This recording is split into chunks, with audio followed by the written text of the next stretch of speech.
My search history looked like a cry for help. Most haunted place in California. Real estate tax loopholes 2025. How to spiritually cleanse asbestos.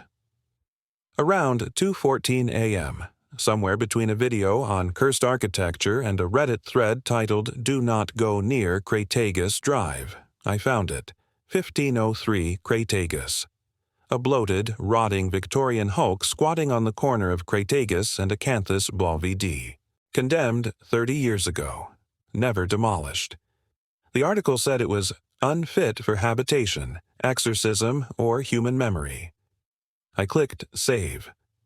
By 9 a.m., I was standing at the Echovale County Clerk's office, radiating DIY optimism and dried sage smoke. "I'd like to purchase 1503 Crataegus," I said. The clerk looked up from her oatmeal and visibly flinched. "That place still exists?" "Physically, yeah. Spiritually? TBD." She stared like she was deciding whether to call security or a priest. "I'm not afraid," I told her. "I'm licensed in mold abatement and intermediate shamanism." She sighed, opened a drawer, and pulled out a manila folder wrapped in literal caution tape. "You can have it," she said, "for back taxes. But once the deed transfers, we legally can't help you. Not even with paperwork." I took the pen. The lights flickered. Something gurgled under the floor, like a pipe, or a throat. I signed.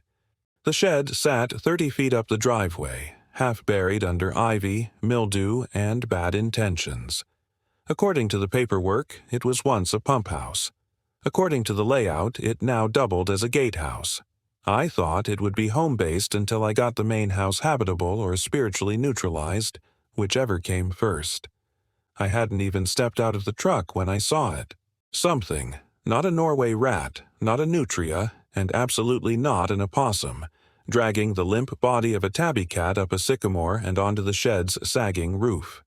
It moved like it knew bones from the inside out. I opened the door. The creature froze. Its eyes reflected the light in two directions at once, then it dropped the cat with a wet thud, skittered across the roof tiles, wrong-limbed and fast, and vanished into the branches. Welcome to Morrow's Reach. The shed smelled like moss, rust, and something metallic that hadn't been metal in a long time. The pump groaned faintly, like it missed drowning things. But it had 4 walls, a roof, enough space for a cot, a camp stove, and my collection of homemade cleansing talismans. A man stood at the tree line, late 60s, windbreaker, fear behind his eyes. "Sir, please leave this place, whatever you intend. This kills or corrupts anything that enters." "Thanks for the warning, but I will not only appease this house, I will rehabilitate it. My name is Leo." He stared at me like I'd declared war on gravity, then sighed. "Well, hell," he said. "Even if this were a normal job, you'd need someone to hold the other end of a 2x4. My name is Harold." At that moment, the house cawed and dust devils played on what decades ago had been the lower patio. Harold came with me because he didn't want to read about my death in the Echovale Gazette. "I'm here to help," he said, gripping a flashlight like it might ward off demons. "Even if that looks like dragging your carcass out of the house because it tried to eat you." Appreciate the support. We stepped inside. The air was thick and wrong. Not just stale, intentional, like it had been sealed up to marinate. The entryway groaned under our weight. Harold flinched. "I don't like that sound." "That's just the floor saying hello." "It sounds like it wants us dead." "Fair." We did a quick circuit of the ground floor. Dining room, chairs fused to the floor.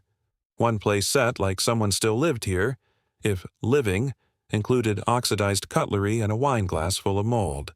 Kitchen, sink that dripped when you weren't watching.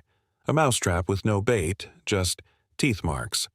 Parlor, fireplace full of ashes and hymnals.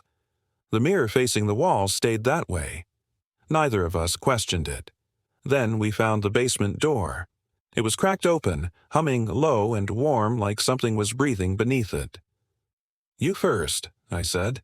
"I came to stop your ghost-related death, not co-star in it." We went down together. 16 steps. I counted. The air shifted. Colder. Thicker. Something moved behind the boiler. When I shined the flashlight, the pilot light went out. At the far end, a clawfoot tub stood under a tarp. I pulled it back. Stagnant water. One unblinking porcelain eye floating in the middle. Harold made a noise halfway between a curse and a prayer. It blinked. We both backed up. "You're still doing this?" he asked. "I have blueprints," I said. He exhaled. "You have problems."